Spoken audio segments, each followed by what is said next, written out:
This is Brian. Welcome back to Philosopher's Notes TV. Today we've got another great book, Daring Greatly by Brené Brown. Daring Greatly, Brené Brown. We've got the book, we've got the Philosopher's Note where I unpack a number of my favorite big ideas.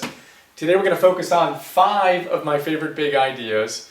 And if you don't know Brené Brown yet, check out her TED Talks. I'll put some links below. She's one of the world's leading researchers on shame and vulnerability, and she's amazing. We'll do this today, and tomorrow we'll do another one of her books, The Gifts of Imperfection, where we'll unpack more of these ideas. But for now, let's kick this off with a quote. This is literally the first pages of the book. Brené tells us this. She says, "The phrase daring greatly is from Theodore Roosevelt's speech, Citizenship in a Republic." It's delivered in 1910. She says, this is the passage that made the speech famous. Quote, "It is not the critic who counts, not the man who points out how the strong man stumbles, or where the doer of deeds could have done them better. The credit belongs to the man who is actually in the arena, whose face is marred by dust and sweat and blood, who strives valiantly, who errs, who comes short again and again. Because there is no effort without error and shortcoming. But who does actually strive to do the deeds? Who knows great enthusiasms, the great devotions, who spends himself in a worthy cause, who at the best knows in the end triumph of high achievement, and who at the worst, if he fails, at least fails while daring greatly." It's amazing. And Brené proceeds to say that when she read that passage, she realized all of her work studying shame and vulnerability could come down to this, that it's all about being in the arena, being willing to be vulnerable. We're not bulletproof when we go out and we go for our dreams, but we need to dare greatly to do so. And that's what this book is all about. And we're going to take a super quick look at just a handful of my favorite big ideas. And again, we'll complement it with some more goodness tomorrow in The Gifts of Imperfection. But the number one idea that I want to start with is this idea of wholehearted living. Wholehearted living. What does that mean? Well, think of half-hearted living. What is that like? Half-hearted. I'm kind of sort of going through it. Vis-a-vis wholehearted living. I'm all in. I'm committed. I'm going for it. I'm daring greatly. I'm in the arena. What she found was that some people fell short and got overwhelmed by their shame and by the sense of vulnerability as weakness. But not everyone did. Some people lived wholeheartedly. Those people embraced 3 different aspects. One, they were courageous. They embraced a lot more, which we'll talk about tomorrow. But today, they will focus on these 3 things. Courage, compassion, and connection. They were courageous. They were willing to put themselves out there. They were compassionate. They realized they weren't the only ones struggling. Everyone falls short again and again and again. We all have the same ultimate challenge. We have different manifestations of that, but we all struggle with different things. When we can embrace that, we can have compassion, we can suffer with, then we can have the third aspect here. We can connect. We aren't disconnected or alienated. We're connected. We see that we're all in this together. And we can demonstrate our courage, hopefully to inspire others to do the same thing. Courage, compassion, connection. 3 core parts of wholehearted living. Again, we'll go into details on that more tomorrow. For now, we're actually going to skip to number 3. The paradox of vulnerability. So Brené unpacks and demystifies and debunks the myths of vulnerability. The number one myth of vulnerability is that vulnerability is weakness. Vulnerability is not weakness. Vulnerability is courageous. And she talks about the paradox of vulnerability. The paradox of vulnerability is very straightforward. And she does this in the book. She talks about it, how she talks about this in her second TED Talk, which you can check out. Here's the paradox. I admire someone else's vulnerability. I admire Brené when she talks about the fact that she had a breakdown. She always jokingly talks about a breakdown. Then she writes a line through it and she says, it was a spiritual awakening. A breakdown / spiritual awakening. I admire that in her. I admire her courage to be vulnerable, to tell me that she's not perfect. I really feel connected when I see that. It's courageous in my mind when I see it in her.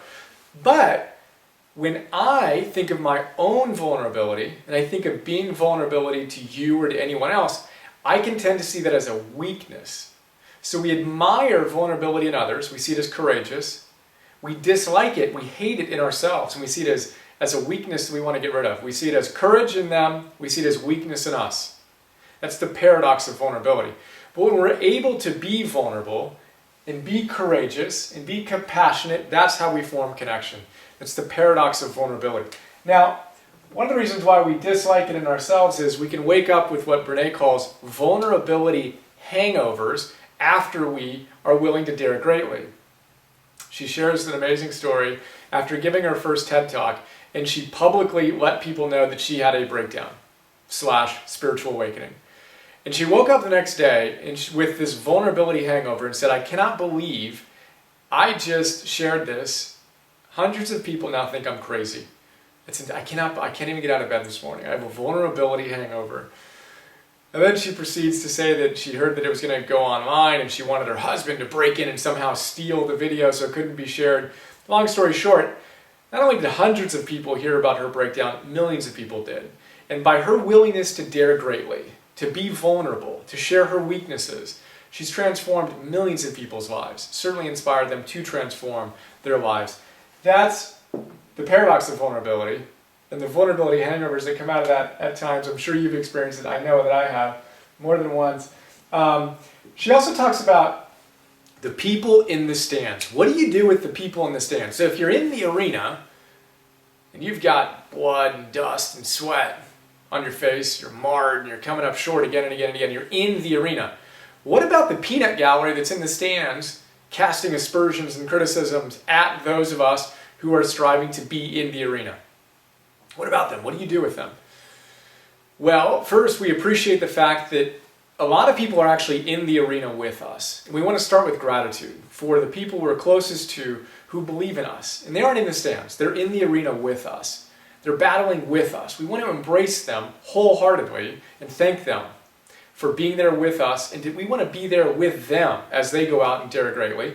And then we want to distance ourselves from the opinions of others in the crowd. I talk in the note about Marcus Aurelius, who talks about the fact that why should I care what someone who doesn't even like themselves thinks of me? So if someone doesn't even have a good opinion of themselves, why would I care if they don't have a good opinion of me, Marcus Aurelius says. And the reality is that if I'm in the stands and I'm not in the arena, I'm going to project a lot of my issues onto you, a lot of resentment that I'm not actually trying, etc., etc., etc. And the people who are in the arena, in their own ways, in different ways, even if they're not necessarily supporting you directly, they're the last ones to be super hypercritical. They get it. They understand that it's hard. And they're not going to be the ones, being all critical because they know what it's like to get their butts kicked. But the people who are in the stands who haven't chosen to dare greatly are often the most vociferous in their criticism. She says we need to ignore them, and she quotes one of her friends, Scott Stratton, who wrote the great book Unmarketing, who says, ignore those people. You are not the jackass whisperer. You're not going to win them over. So just let them be. Go on with your hero's journey. Go on with your daring greatly. People in the stands. We want to have compassion and also move on. Hope. Big aspect of wholehearted living. Life kicks us around. That's a given. How do we cultivate hope, which is a key aspect of our wholehearted living? She talks about the research on that, and the most important thing is that hope can be learned. Hope can be cultivated. It's a big idea. How do we do that?